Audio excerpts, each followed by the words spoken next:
Mi amor.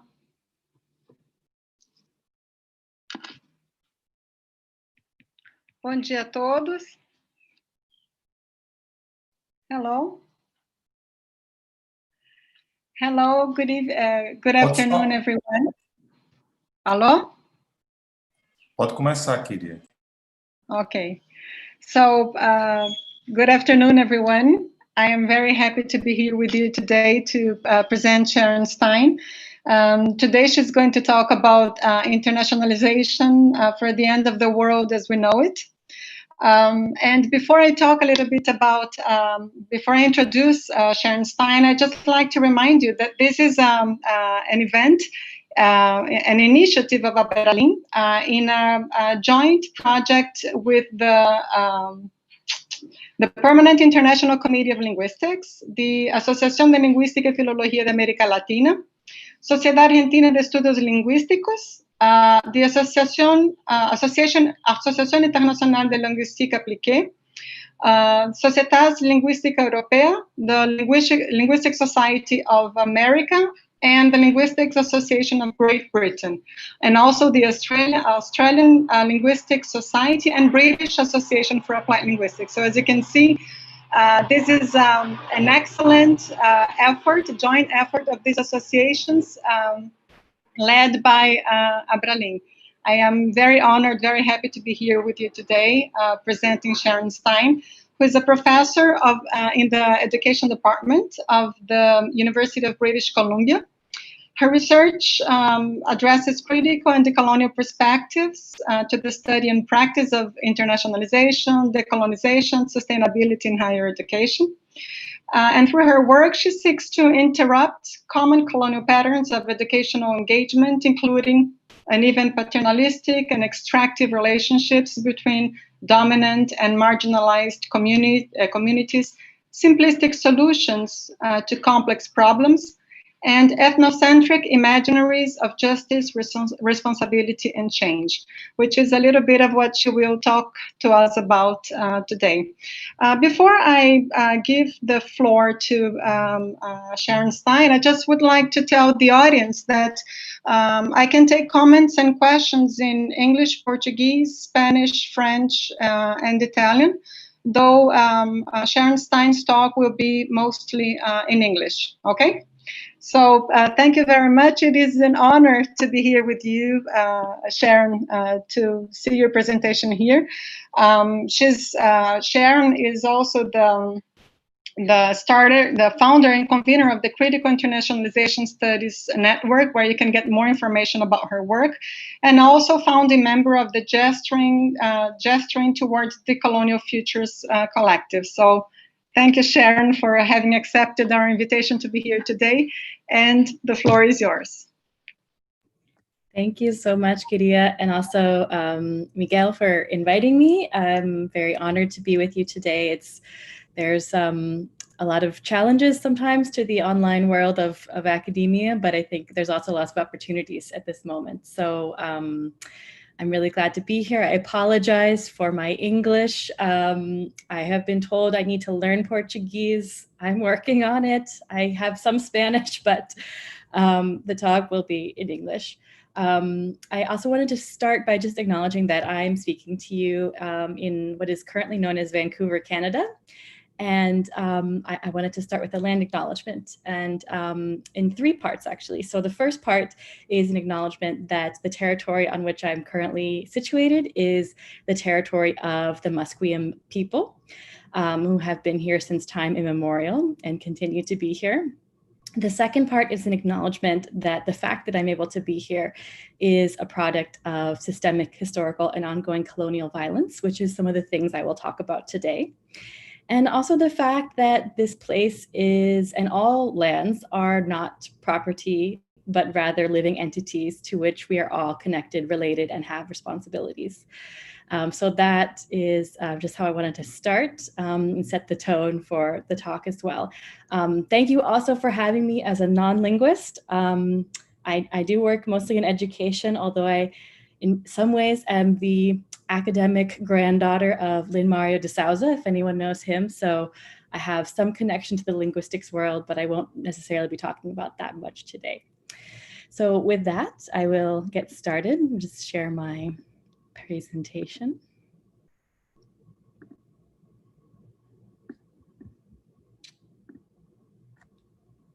So my talk today is Internationalization for the End of the World as We Know It, and it is some ideas that I've been working with for a long time and some of which are sort of new and emerging. So I'm very interested to hear your questions and feedback via Keita in the question and answer portion. So the internationalization of education has been deemed instrumental for preparing globally engaged citizens and workers, producing relevant knowledge and generating solutions for today's global challenges. It's around the world basically celebrated as an unmitigated good that we should all be participating in. And in some ways really framed as actually inevitable in today's really globalized society. So there's essentially this, especially in higher education institutions, this imperative to internationalize. And it's really a question generally of how do we internationalize? So these practical questions, rather than always asking why we should do it. So more ethical and political questions. Now, critical internationalization studies starts to question some of those assumptions. So drawing attention to the risks of reproducing uneven global power relations, colonial representations, particularly of non-Western peoples, and reproducing these extractive resource flows generally benefiting the global North rather than the global South. So critical internationalization studies really tries to problematize and complicate this overwhelmingly positive and depoliticized narrative about mainstream approaches to internationalization. So questioning, is it really an imperative? Is it really inevitable? And in particular, is the way we're doing it inevitable? And might there be better, more ethical and sustainable ways of practicing internationalization? So in addition to these critiques, there's also efforts to put forward new approaches to international engagements, pedagogies, and forms of knowledge production. And the form of these varies. But what I tried to do in producing the Critical Internationalization Studies Network is bring together people who are engaged in this in a pretty broad tent of people from around the world, who are working on this in their own context so that we can come together, bring our experiences and challenges and strategize together, as well as deepen the conversations.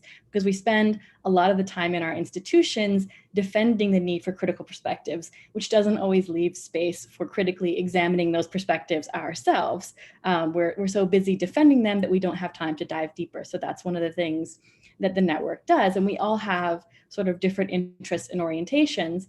And the one that I'm mostly focused on is this question of the paradoxes, complexities, complicities, and questions that people generally don't want to ask, including critical people. So even though we have this analysis of the enduring unequal power relations that shape internationalization, even us critical people have questions that we don't want to ask, elephants in the room that we don't want to name. And I'm mostly interested in those questions, and I'm going to be raising some of them in the talk today.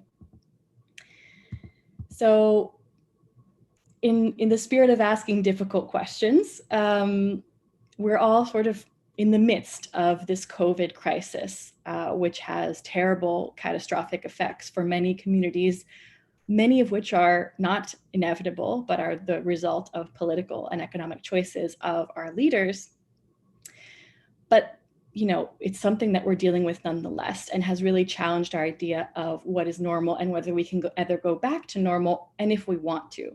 So I am particularly inspired by the question of Inuit artist Takralak Partridge, who asks or says that, you know, what we're facing now with COVID may not be the crisis, it may be the warning shots of an actually much bigger and more intensive crisis that we are going to be facing, particularly in relation to social, political, economic, and ecological systems, all of which are operating in many cases very precariously now.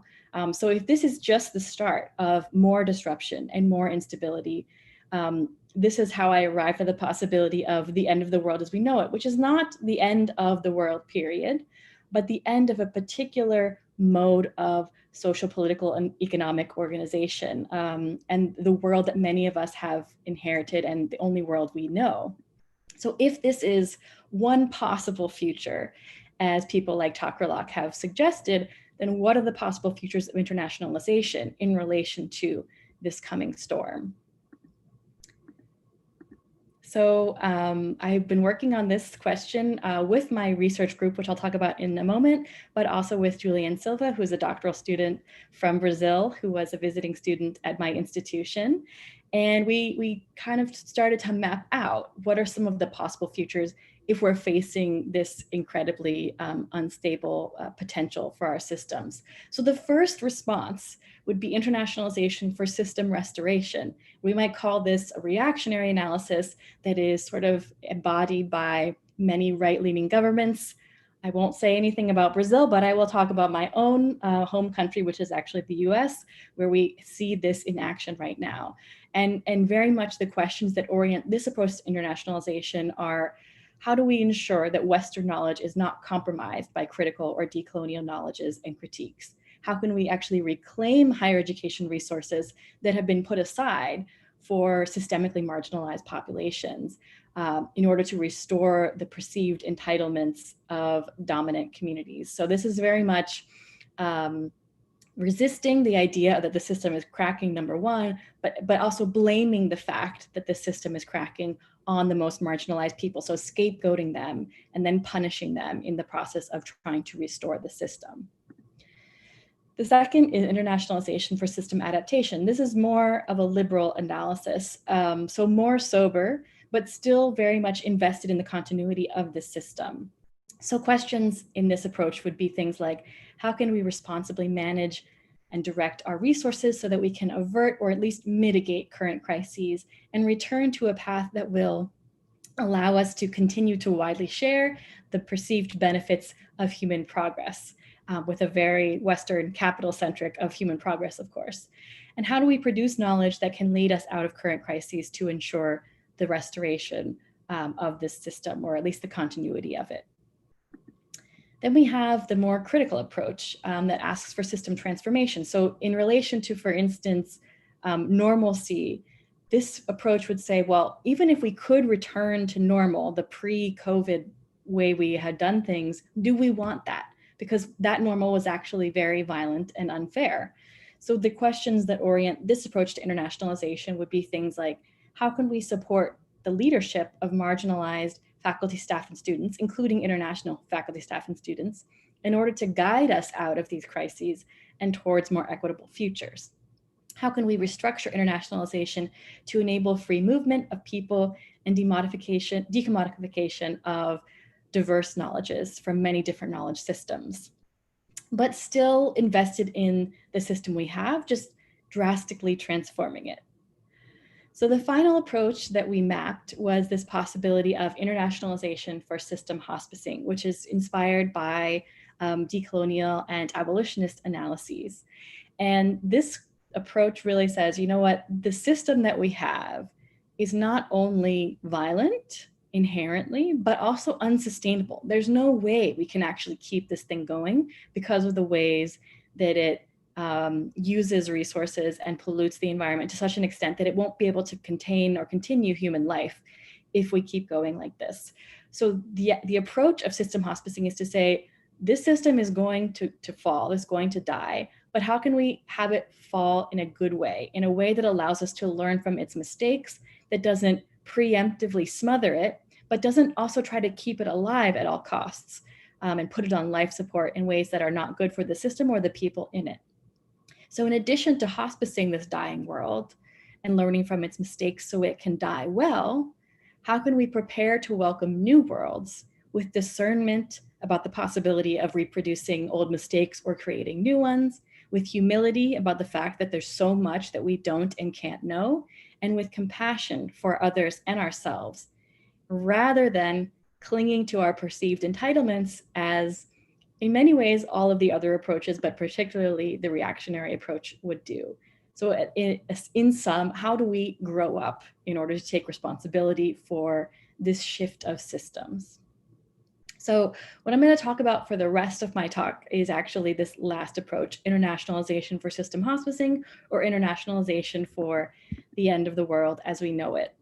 And I'm going to now introduce the work that I do with one of my research collectives, Gesturing Towards Decolonial Futures, because it very much informs how I'm approaching this idea of internationalization for the end of the world as we know it, because this is not work that is well done solo. You need lots of communities and collaborators to tackle this predicament that we find ourselves in, and to go deep together into these challenges and the contradictions that arise in trying to address them.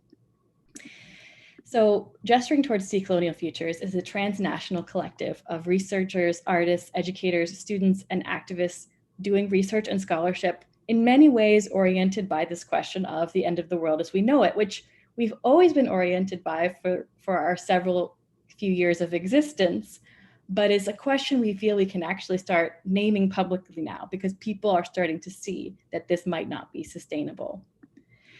So we tackle concerns related to racism, colonialism, unsustainability, climate change, biodiversity loss, economic instability, mental health crises, and intensification of social and ecological violence. And we find that it's very difficult to put all of these things together or to find people who are doing them all, because most of the time we focus on one or maybe two of these dimensions. When we put them all together, we start to see the scope and the scale of the problem, and that it's really not possible to address one in a siloed way. We need to think about how they're all interconnected, even if our interventions can't always address all at the same time. So what we do as a collective is we create pedagogical, artistic, and cartographic experiments and experiences to support healthier possibilities for coexistence that are viable, but basically unfathomable within dominant frames of reference. So within the system we have inherited, these other possibilities are generally unimaginable. However, they not only exist in theory, they also exist by communities that have sustained them despite the violences of this system over time. So in preparing to face these unprecedented global challenges or the end of the world as we know it, we try to think, what are the barriers to actually doing this well in a generative, ethical, and sustainable way?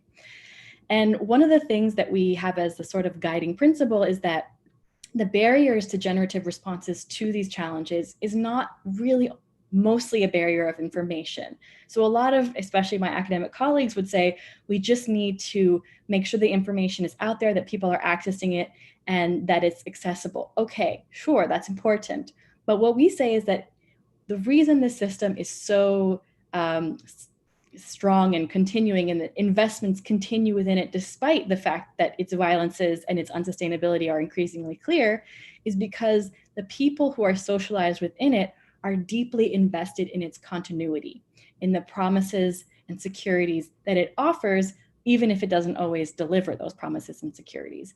And these investments are related to this basically harmful habit of being that's reproduced in both conscious and unconscious ways. So particularly if our desires for the continuity are unconscious, then naming things in an informational way is not going to disrupt that. So part of what we ask when we're creating our pedagogies or our artistic experiments is, how do we sort of puncture that, that barrier to have people interrupt their satisfaction with the system, so that they start to question whether this is really what we want and whether it's good for other people and for the planet. And this work is inspired by post-colonial, decolonial, abolitionist, and Indigenous studies literature in the academic sense, but also very much informed by our work with communities in what we call high intensity struggle. So we, as the collective, are largely made up of people in low intensity struggle. So where the violences of this dominant system are not attacking us every day, we might even be benefiting greatly from that system, versus those communities whose daily lives and livelihoods are threatened by the continuity of the system. And that's, in our case, mostly Indigenous communities, mostly in Brazil, actually, some in Peru, Mexico, as well as Canada. And we probably, most of our deep learning has come from our engagements with these communities, as opposed to what we read in the books.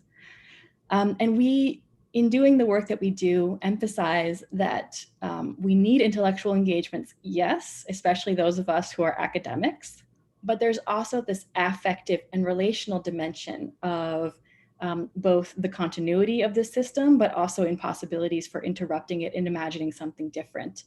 as well as, of course, the political, ecological, and economic concerns that orient our work. So we essentially say that we work with 4 denials and associated illusions. And again, these are the denials that are often unconscious, so we don't always know that they're happening.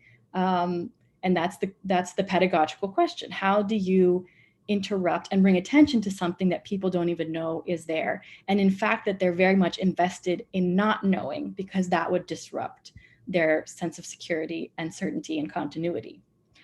So the first denial is the denial of systemic violence and complicity in harm. Essentially the fact that our comforts, securities, and enjoyments are subsidized by expropriation and exploitation somewhere else. The second denial is denial of the limits of the planet. The fact that this is a finite planet, it cannot sustain infinite growth and consumption, which is required by our currently dominant capitalist economic system.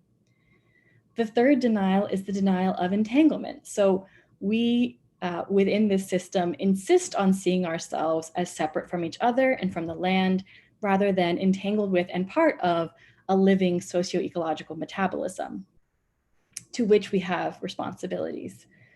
And fourth is basically denial of the magnitude and the complexity of the problem, the difficulties that we need to face together that we would rather not see because we're afraid that we'll feel overwhelmed or maybe immobilized. So we ask the question, how do we interrupt these denials? And then what do we do after the interruption? So one of the ways we do this is using metaphors.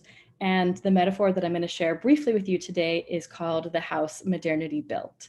And it essentially tries to capture the dominant systems within this larger system that we're in. So the economic system of global capital is the roof of the house. Then the walls are the nation state as the political system. Universal reason would be the epistemological system, the Western Enlightenment system, which denies the validity of all other knowledges. And actually the foundational part of this house is this notion of separability, the fact that we can cordon ourselves off from the planet, that we are not connected to it, and that we can treat it as a resource for our use. And you'll see that this house is sitting on a planet that cannot sustain its continuity. So we try to bring attention basically to the hidden costs of this house, to the hidden costs of the promises that are offered by the house. For instance, the promise of accumulation that's offered by global capital, the promise of certainty and epistemic authority that's promised by universal reason, the promise of order and progress by the nation state, etc. So we see that the house is sustained by unsustainable growth and overconsumption and disposes of its waste elsewhere, which contributes then to destitution, dispossession, and genocide, and requires expropriation to continue to feed its continuity. So now we find ourselves in this moment of crisis where the walls of the house are seemingly not so steady. They might be cracking, there might be leaks, there might be flooding in the basement. We see that the waste that was previously going outside of the house is now also going inside the house, at least in its lower floors. And we see all of the effects of that in all of these different dimensions. So the question we ask is, well, what are the possible responses? Which goes back to my possible futures of internationalization. So when we think about once we start to at least admit that something's wrong with the house, which some people still aren't willing to do, but once we start to see that problem, what kind of future do we desire? Do we want to just patch it up to make sure it keeps standing? Do we want to fence it off to make sure that more people can't access it? Do we want to maybe expand it actually so that more people can come inside its walls? Do we want to build another house in its place, or maybe even find another planet? So these are all different responses to the crises that we're facing. Very few people asking, how might we live outside of the house differently? So back to internationalization. Luis Pradanos said recently, or asked recently, is it really smart to educate people to technologically and theoretically refine a system that operates by undermining the conditions of possibility for our biophysical survival? In other words, does it really make sense to keep educating people into this system that we know is unsustainable, and if we keep going, will probably kill us all? he says no and says higher education would better serve students in particular and all humans in general if our teaching and research methods stop perpetuating the cultural paradigm that brought us to the brink of extinction and start encouraging students to imagine and create alternatives. So in this analysis, you can say that Pradanos is suggesting, well, maybe it's not that we should keep trying to sustain this unsustainable and violent house, but we need to learn to live otherwise. Now, some people would say that means building another house. Some people would say we need to figure out another way that doesn't just reproduce the blueprint of the house. And that's the work that the collective is most interested in. So the last part of my talk will be this presentation of 4 pedagogical frameworks that I think could possibly inform an approach to internationalization that would actually allow us to confront the denials that keep us from seeing the real state of the house and our complicity in its violence and unsustainability, that can interrupt the infantilization that the house has produced for those of us who are socialized inside it, essentially the infantilization that allows us to close our ears and eyes and say that nothing's happening, and the perceived entitlements to the promises that the house offers, despite its high costs to both other humans and other than human beings. So the first one is a framework of growing up. So basically turning toward what we would rather not see, interrupting denial, accepting what's happening without endorsing it, and facing our complicity in human wrongs, which is a play on human rights. And I'll go in more detail on each of these. The second one is negative education. So we tend to think of positive education and anything negative we don't like, but this framing actually says that rather than filling up ourselves with more information and more values, we actually need to declutter, to ask how we got to where we are and peel back the layers as if it were an onion by examining our assumptions, investments, traumas, fragilities, and emphasizing complexities, difficulties, and decentering the self or the ego.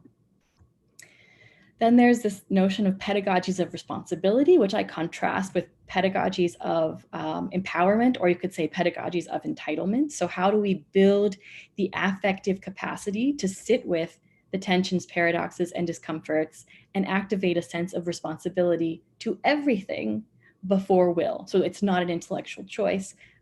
We simply feel like we have no choice but to be responsible and accept our place in this planet.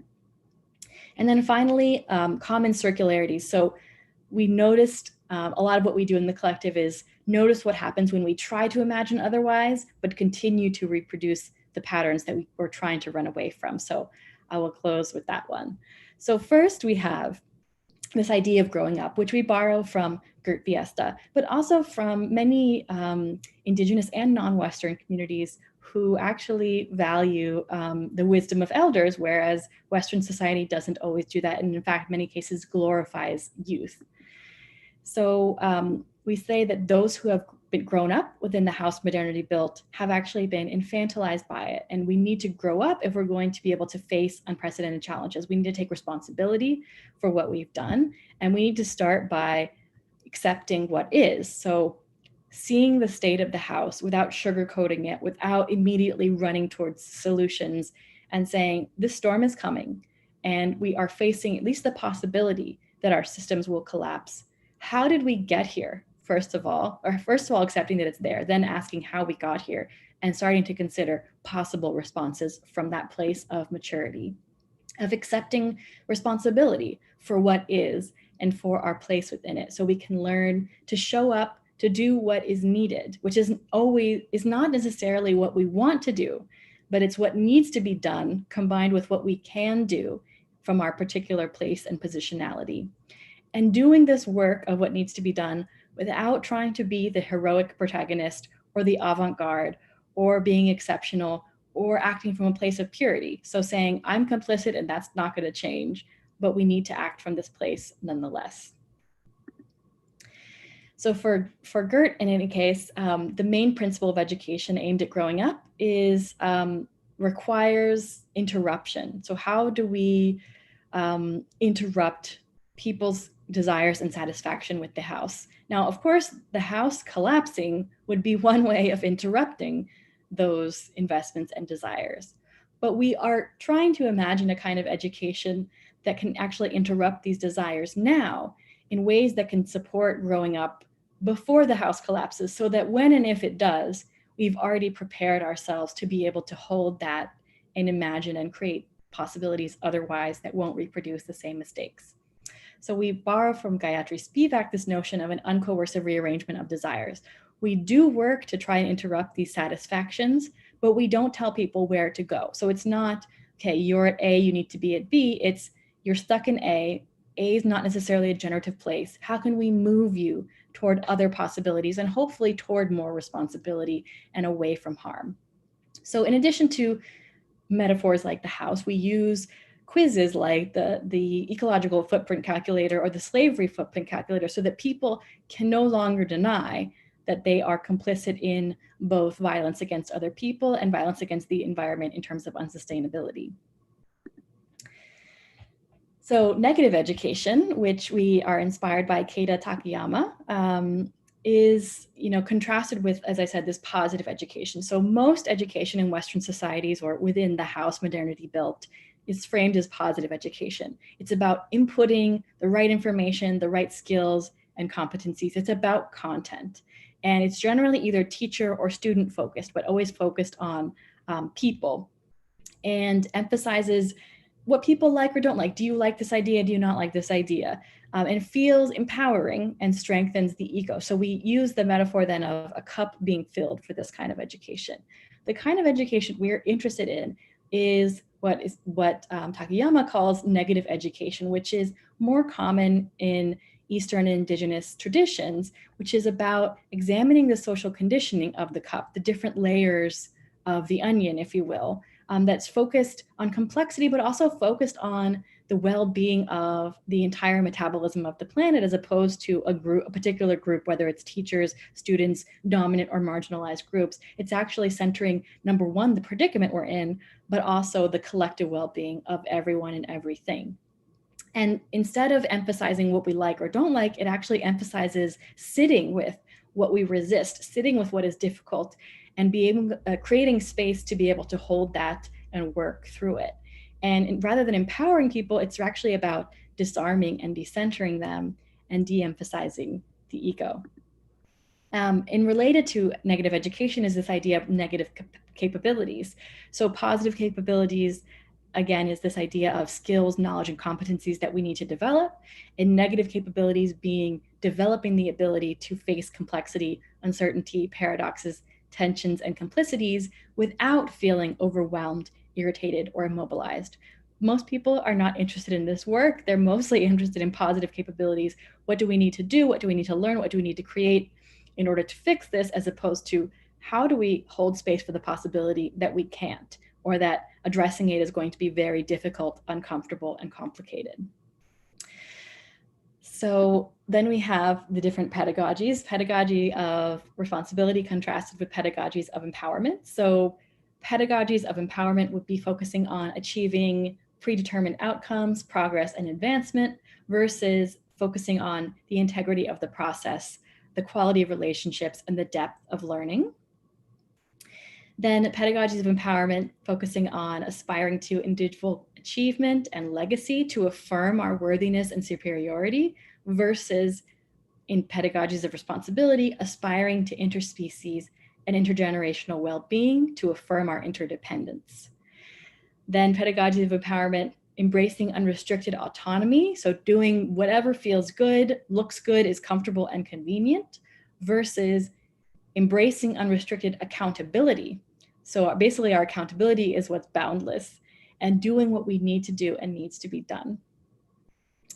Then assuming that we're indispensable and therefore exceptional and above reproach, versus recognizing that yes, we're indispensable, but we're also insufficient and ordinary. We're all ordinary, we're all at zero, as opposed to +1 or -1, which is a teaching that we actually got from a Pedagogy community in Brazil. Then rooted in presumptions of infinite entitlement versus rooted in presumptions of infinite indebtedness for being alive and a part of this wider metabolism. Then disavowing our complicity in violence and unsustainability by disidentifying with it, versus accepting our complicity in violence and unsustainability without endorsing it. Consuming knowledge and information to justify our epistemic, political, and moral authority versus holding space for the unknown as well as the unknowable to remind ourselves of our epistemic, political, and moral partiality. Then denying our individual and collective shit and dumping it on others, as opposed to deepening our capacity to identify and compost that in order to support something else to grow.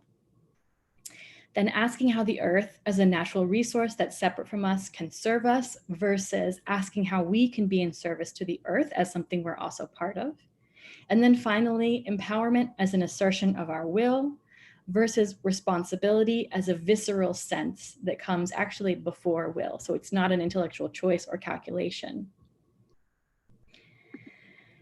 And then finally, I have these common circular patterns. So again, this is patterns that we have noted that tend to come up when people do notice that something needs to change, but aren't necessarily doing the work of composting their harmful, affective, and relational intellectual desires. So what are the patterns that come up that we should actually be attentive to in ourselves and others?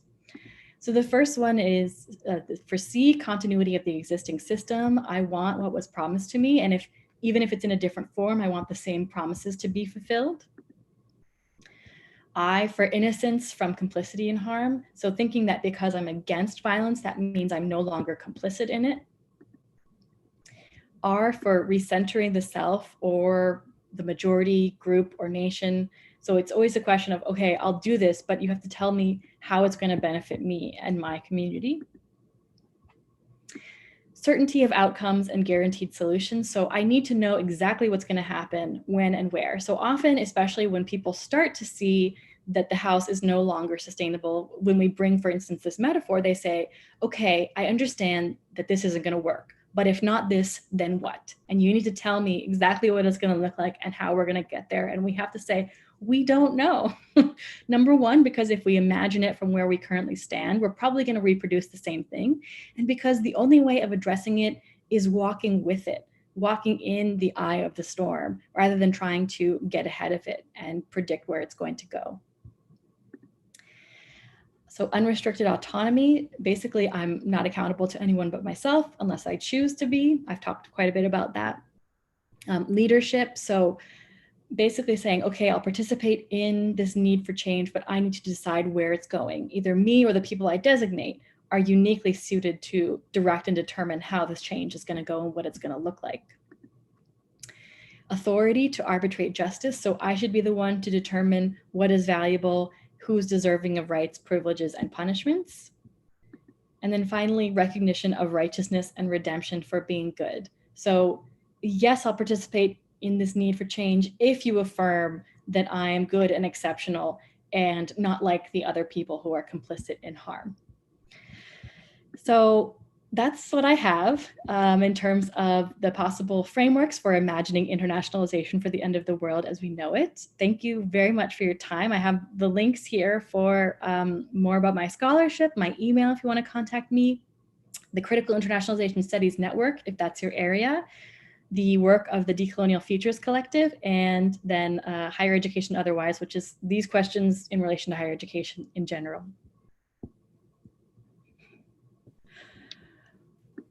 Thank you, Vanessa. Thank you so much for your presentation. It is so inspiring that I'm still sighing and trying to select a few comments here to talk to you about. You may have noticed, I don't know if you have access to the chat, but there's a bunch of fans of yours here in Brazil and elsewhere greeting you and saying what a pleasure it is to be here with you today. One of these participants, our colleague Clarissa Jordão, is making a few comments. Let me see, let me get my notes here so that I can start with the questions. She comments that negative education would be very appropriate to what we've been living as the madness of remote teaching. And the notion of ordinary, which is at the same time so simple and yet so complex. And we were wondering whether you could comment a little bit more on that. Yeah, well, in relation to the ordinary, what we find, for instance, in many of the groups that we actually find really inspiring in terms of the activism that they're doing and the critiques that they offer of the system we have, sometimes in the effort to critique the presumed exceptionalism of the people in dominant positions, there's a sense that, well, we have to replace the person on the throne. It can't be that there's no thrones. We have to have someone who's the different kind of exceptional, so that instead of, white men being exceptional, we're going to have Black women be exceptional. But what we don't notice is that it's the same frame. It's the same idea of an enthroned person who has people that serve them. Not only is it the same system, but it's probably not possible within the system we have to do this replacement. So what other possibilities are there? And I'll also say a bit more about what we were taught by the page of the Pitagori community. So he's the one that really cemented this idea of this notion of we need not to be +1 or -1, but at 0, and not just starting at 0, but staying at 0. Because when you work with the +1, -1 dynamic, your worth and value is always premised on someone else being less than. And if you're less than, you often think that the only option is then to be in the more than position, which is always going to come at someone else's expense. And he says it's very difficult for us to be in a space where we feel like we're 0. And actually part of the analysis is that our separation from the earth, which would give us this sense of intrinsic value because we're all connected to each other, is what creates this need to affirm our worthiness outside of that, to be +1 and make others -1. So part of one possible means of trying to get to 0 is to remember and reconnect our interrelation with the earth, and not just the shiny happy things either, not just the squirrels and the forests and the trees, but also with the guns and the violence and the viruses as well. And that's really hard for people because generally they want to only connect with the things that are fun and beautiful. So how do we remember this connection to the earth? And Indigenous communities who have maintained this connection have wisdom and knowledge about practices to do that. The question is, how do we engage those practices or with those knowledges without appropriating them or extracting them or commodifying them and claiming them as our own? So how can they be an inspiration to us for the possibilities that we have without disavowing our responsibility for the systems that have actually tried to suppress those knowledges? Mm-hmm. Mm-hmm. Great, excellent. There are also some comments here that I'm going to read to you. For instance, Clarissa, after making this question, she observed that the world around us seems impossible as we move into the responsibility mode collectively. She comments that she's trying to move herself into it, and she can only hope that others make such movement with her. Juliane Silva also comments that on hearing your thoughts and thinking about how we can act otherwise, she wonders how this more responsible way of living and being with the other can be intelligible in our neoliberal educational context. And what do you do as a professor in terms of hospicing and acting in, from, and with the grietas? Mm-hmm. Great. So yes, hi Julianne, hi Clarissa too.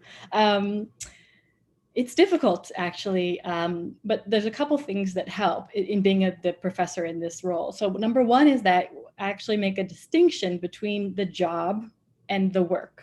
And the job is what I do as a professor, writing the articles, teaching the courses, and I'm very passionate about it. And I think it's very important. But there's a lot of things related to the work of composting this world and hospicing it and welcoming something else that it's not possible to do in the institutional space. And once I actually realized that, it was very freeing because you're not trying to fit what's unintelligible into the box of the institution. Now, that being said, it's really important, I think, for us to ask where the cracks are in our institutions, because there's a lot of people here and a lot of people who might be looking for this and either don't know where to find it or don't yet know they're looking. But if we made it available, they would want to go there and go deeper. So where do we find the cracks in the institution and articulate what we're doing enough so that if they're called to it, they will find it. And if they're not, they won't, because sometimes people think they are, then they want to colonize the space, and it's like, this is something else.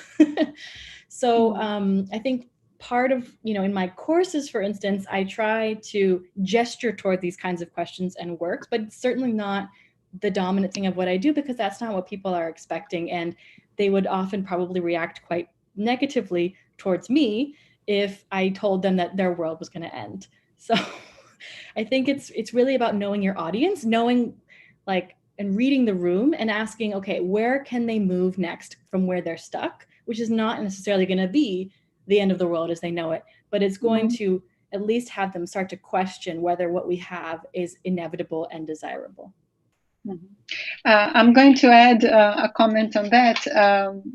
When you said that we have to identify the cracks, and maybe this is where we have to start institutionally. I mean, I was wondering, in reference to your idea of composting our harm, and to the circular force of the neoliberal view, how can we think of, once we identify the cracks, institutionally, how can we work from within to try to think of otherwise ways of living institutionally within the box? Because outside the box, maybe it's easier for us to visualize, but inside the box, it's, like I said, not all of us, including myself, have very clear where does my job finish, where does my work start, where do we draw the line, in other words? Right. Yeah, I mean, I think it does become quite blurred. And like one of the things that, and I'm conscious that I'm being recorded, so I'm just thinking about who might see this video, but there's so many resources, at least in an institution like mine, that can be redirected toward this kind of work. But it's a question of how you frame it and understanding that not everything can be that. So for instance, the work that we do with Indigenous communities, our question is always, in terms of compensating them for their time, even and their labor, how do we do that in an ethical way, using these resources in the institution that we know are fraught, that we know might have come from mining extraction at another Indigenous community, whether Canada or elsewhere. So we know that this money is not pure and never could be. But knowing all of that, how do we try and use as much of those resources to redirect to support the work of these communities who are actually already doing the kinds of things that we're only starting to think about how we might do? So that's one thing. I think the other thing is that just distinguishing the layers. So not only like within and without, but also in an institution, what's the strategic place you can make? Because, we do want to reduce harm and create possibilities and opportunities in the institutions while we're still here, while they're still standing. But even to do that, we need to think very strategically, because we know the neoliberal people are very strategic. They've got the decisions are already made when you get into the room, right? So if that's the case, we need to have already, planned with people who we're aligned with, maybe not who are doing the same kind of deep diving end of the world work, but who are concerned about the harm that's happening in the institution. So how do you strategize with them to reduce harm and also create spaces where the other kinds of work can be done? And I think if we just think our outrage is going to do something, it's probably not. But if we can think strategically, but recognizing that that strategy is not the end game, it's just part of the work to hold the space. Thank you. I'm going to read, Sharon, a few other comments and leave you to comment, either linking them together or selecting the ones that you want to touch upon.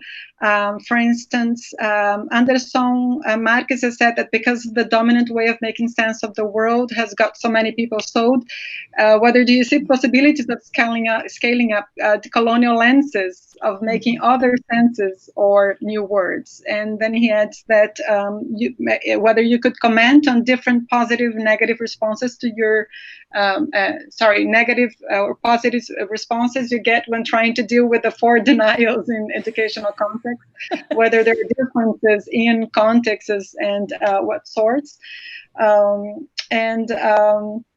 Monica also comments that it made her think about the way we can contribute to the continuity of the system, even if it is unfair towards ourselves and majorities. So she's thanking you for making her aware of this. Would you like me to go on, or maybe comment on this first and then? Yeah. So Marcus, that's a good question. And actually we have many times been asked as a collective, well, how do we scale this up? And we're kind of like, woo, because we don't know what we're doing in a way. We are experimenting as well. So we don't have some vision of what the world should be or some manifesto. I think what we want to do is create these things to make them available for the people who are already looking. And because if I presented this to a general audience, say at my institution, most people would be uninterested. A few people would have extremely negative reactions, saying that it's not based in science, creating panic, whatever it is. Then there would be a few people who were like, this is exactly what I was looking for, and I didn't know that it was happening. Thank you so much. And that's a small majority. But for those people, it's a lifesaver. So I'm most concerned about creating these things for those people and for the people who are not there yet, but who I think will be as these things start to crumble even more. And I think in terms of scaling up, it's not something we're interested in, but I think we're interested in supporting other communities who are asking similar questions, maybe from a different perspective. Maybe it's because, you know, they're focused on linguistics or they're focused on, you know, particular context.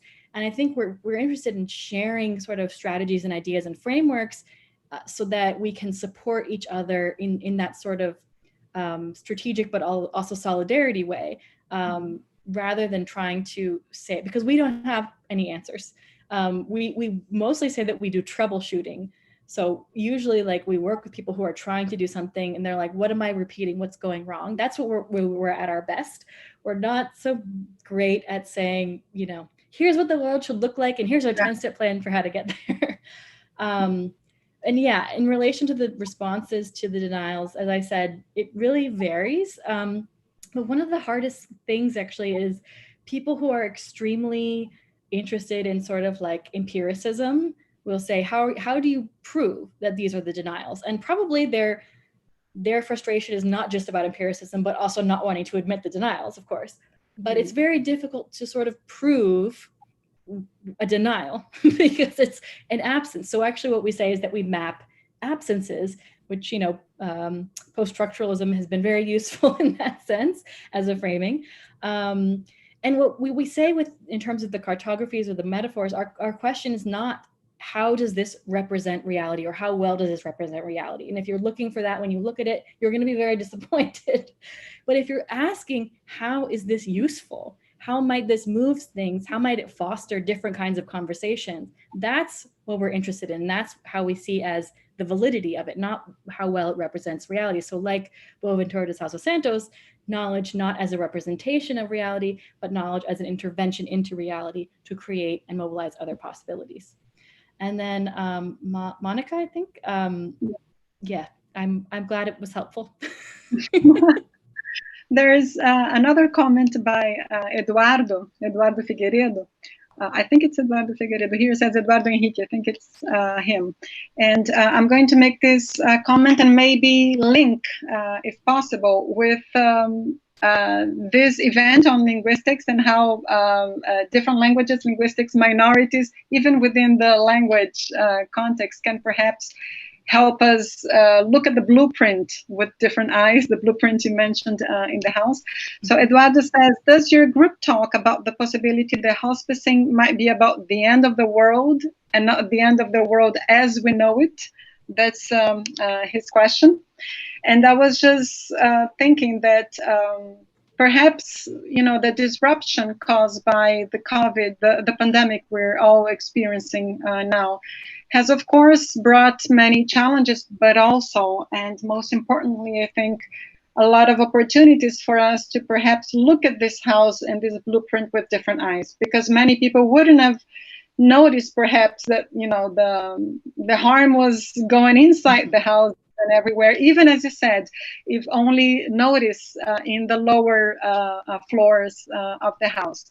And since this is an event for linguists of different avenues, different research walks of life, I was thinking about the role of this ecology of knowledges, ecology of languages within this new world, this new possibility, this otherwise reality that perhaps we want to face.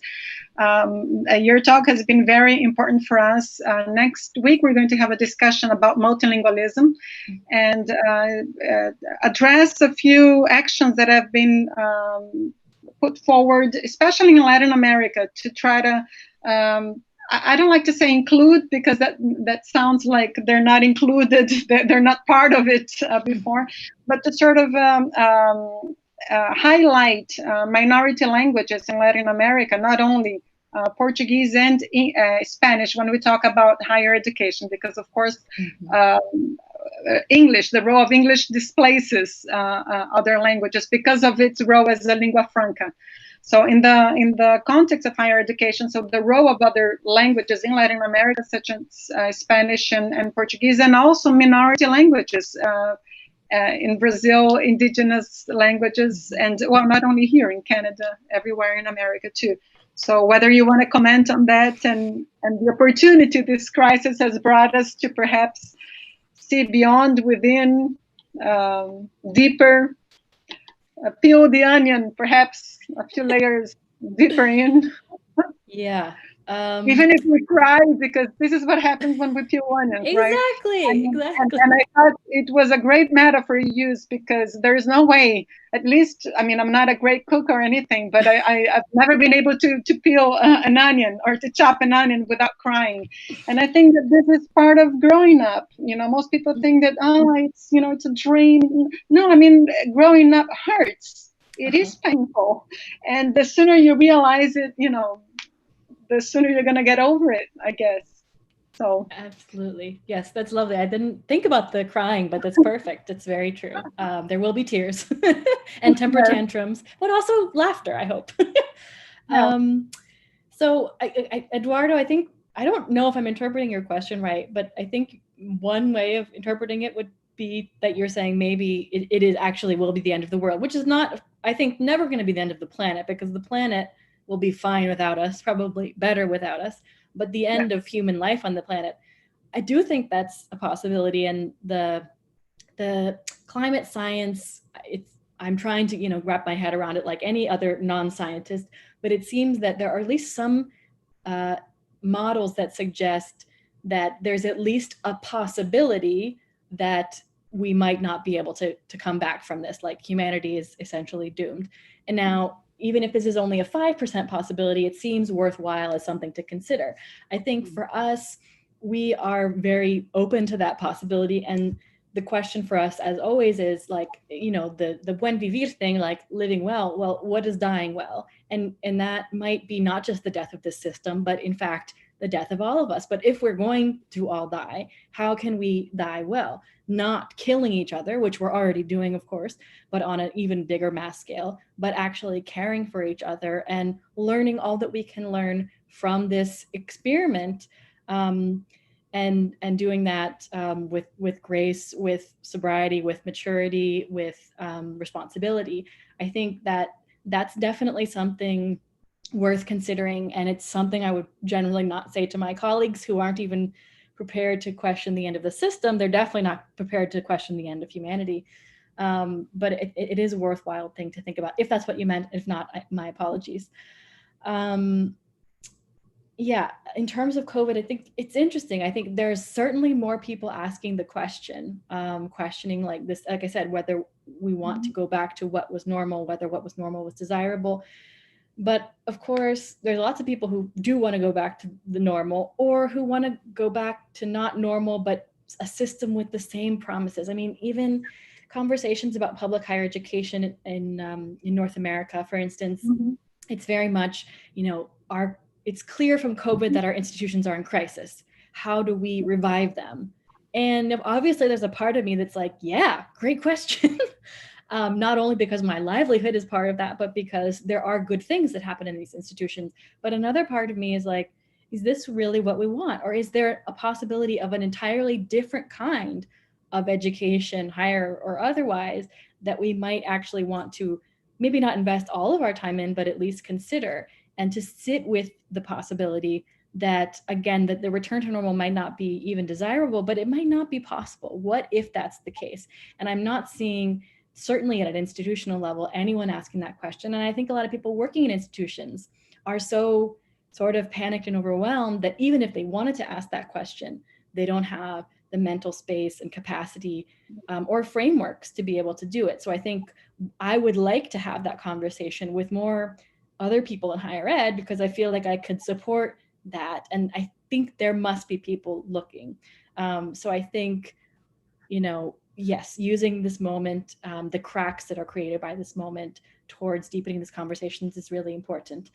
In terms of knowledge absolutely. I say, as like the English speaking person who sort of speaks Spanish, but not very well. I think one thing that I'm very interested in is how we support other languages, minoritized languages, of course, because we know that it's not this one-to-one translation. Languages contain whole knowledge systems. This is what I get from my non-linguistics sense. And to lose a language is to lose a way of worlding and wording the world. So that is extremely important. And I know, a PhD student who's actually working on this question of what is lost when we translate, for instance, minoritized or indigenous knowledges into a static dictionary. And it is a great deal, is of course the answer. But I think then there's also this question of the limits of language, period. Because I think we're obsessed within the house of naming things, of producing meaning, of sharing meaning, of understanding each other on this intellectual level. And I think the reality is we're not going to be able to do that. We're not going to all be able to learn all the languages. We're not going to be able to understand where everyone's coming from or understand every knowledge system. So how could we have this ecology of languages and knowledges and respect them even when we don't understand them, and also figure out how to connect to other people even when we can't communicate verbally or within through language? And I think, for instance, connecting through the land and having that be the point of connection and our connectedness to it is one way. But I think we need to both support, the minoritized languages and, fund them in our institutions, for instance, but also ask what we might be relying on language for too much or to do too much when there's certain things it can't do, not only because there's such a plurality of things, but because there are other ways of connecting that are about embodiment, that are about modes of communication that are not verbal. And we need to also redevelop those senses as well, because we might be at a place in time where we don't have a translator and we have to learn to live together and respect each other, even if we don't understand where the other person is coming from in an intellectual way. Right. There's another question here. How are you feeling? Are you up for another one? Sure. Okay. Angelo de Souza Castro Oliveira asks, how can we bring more effectively human rights to education related to insurgent and subaltern cosmopolitanism and other colonial thoughts? Yeah, I think I'm not, at this moment in time, like, I question the framework of human rights, I have to say, which is not that I question the things that are generally represented and inspired to by human rights, but because there's no, from what I can tell, there's no one listening. Like, who are we appealing to when we ask for rights? We're appealing to, for instance, the state, which is the one violating our rights, or bodies like the UN, which is not only very like Western dominated in many cases, but also doesn't have much power. So I think strategically, yes, human rights discourse and mobilizations can be useful in different contexts, but I think, I don't know, there are limits to that frame, because the appeal to human rights is sort of this appeal to global civil society. I'm not sure we have that anymore. I'm not sure we ever did, but it's a very good question, and there are people who are more intelligent. I've been asking and thinking these questions more deeply than I have, but I think this question of international solidarity, for instance, is super important, and I think human rights is one frame to do that. What might be the other ones, and how can we mobilize that discourse when it's useful and think about other possibilities when it's not? And No, it just reminded me of, I don't know whether you read Boaventura de Souza Santos' The Pedagogy of the Virus. He's just launched the book right after the pandemic.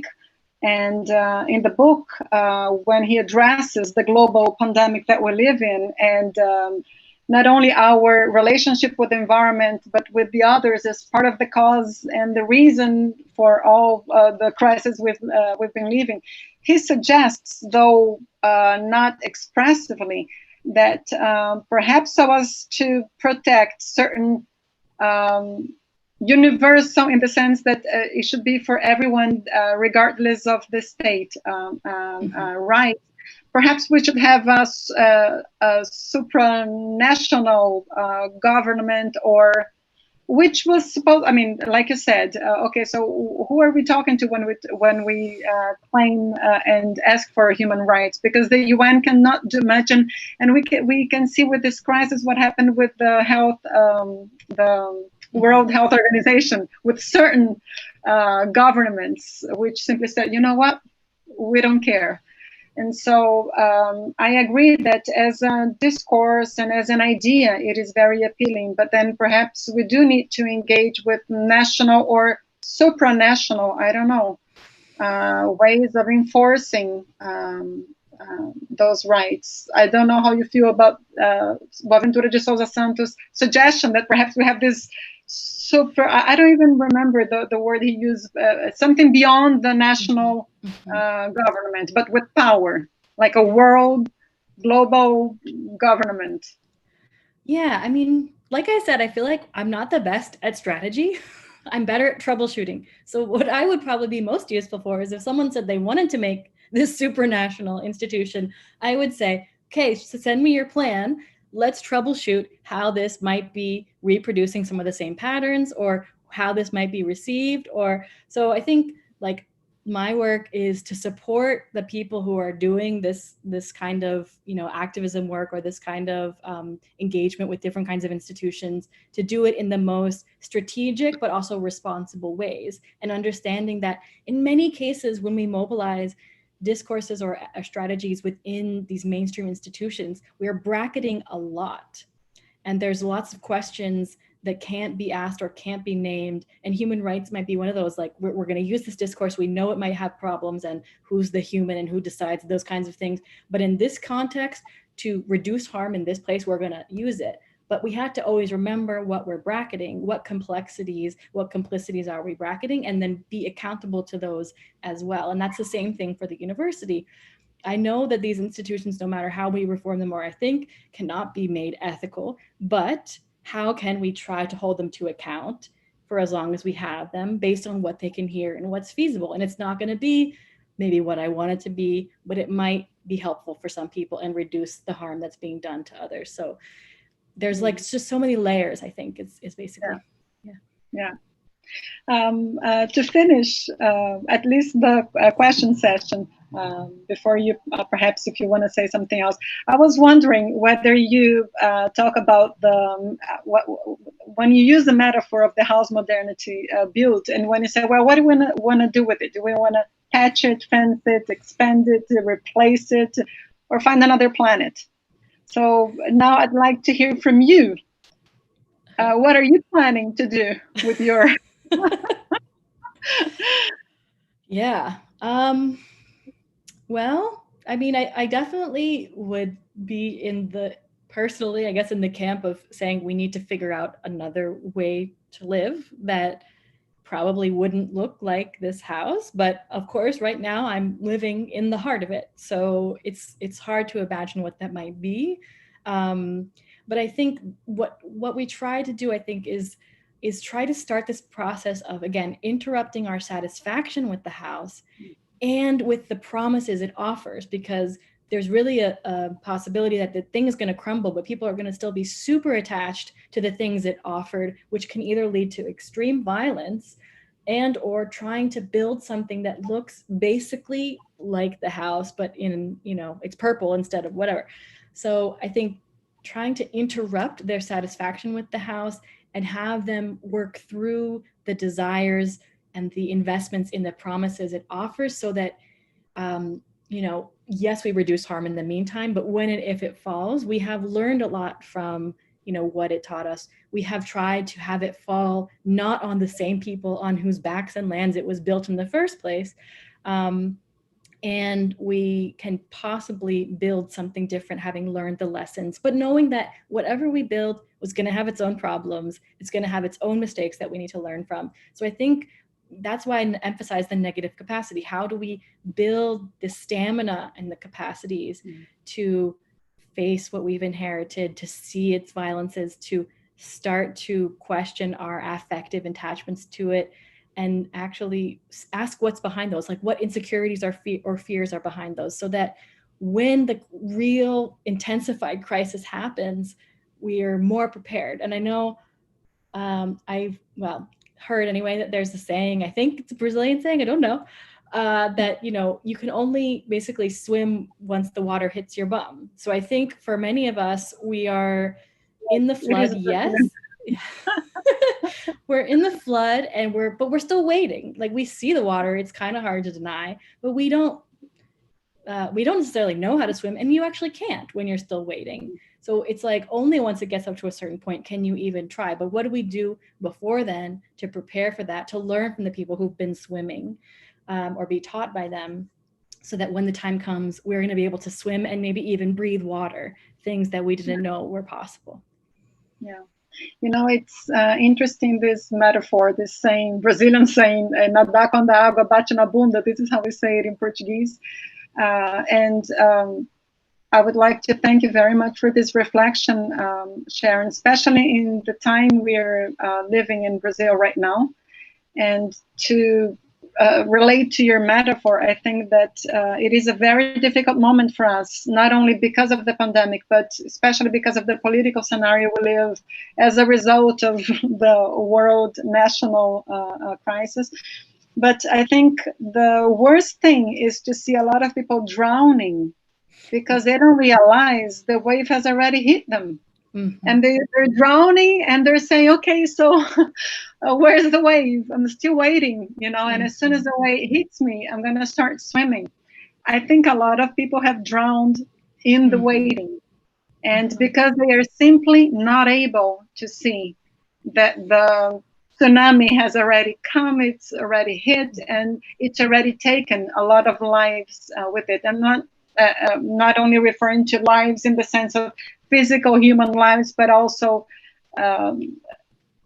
possibilities of thinking otherwise. And so I don't know if you want to say something else in the end, but on behalf of Abralin and all the associations which are supporting this event, I was so nervous in the beginning of your talk because of the technological problems we had. I'm not even sure that I acknowledge and thanked Abralin for this association and for this initiative to bring people from all over the world to connect in this difficult moment and help us think otherwise, help us think about different possibilities. And as you said, perhaps not all of them are going to see the wave, but maybe you coming here today and talking to us today is going to say, hey, there's a story coming, and some people might be, helped by that. I certainly was, and I'm sure that all the comments of the people in the chat went in the same direction, of how encouraging, motivating, and provoking your talk is. I don't know if you want to say a few more comments. No, I think I've probably said already too much, but thank you again so much, Keita, for inviting me, and for Abralin, and for everyone who's here. I can't see the chat, so I don't know, but thank you all, and please be in touch if you'd like, and get connected to the different networks so we can continue the conversation. Absolutely. So on behalf of everyone seeing you here today, Sharon, thank you very much. And thank you, Miguel and Abralin, for this wonderful opportunity for us to start learning to swim. Thank you. Thank you so much. Bye.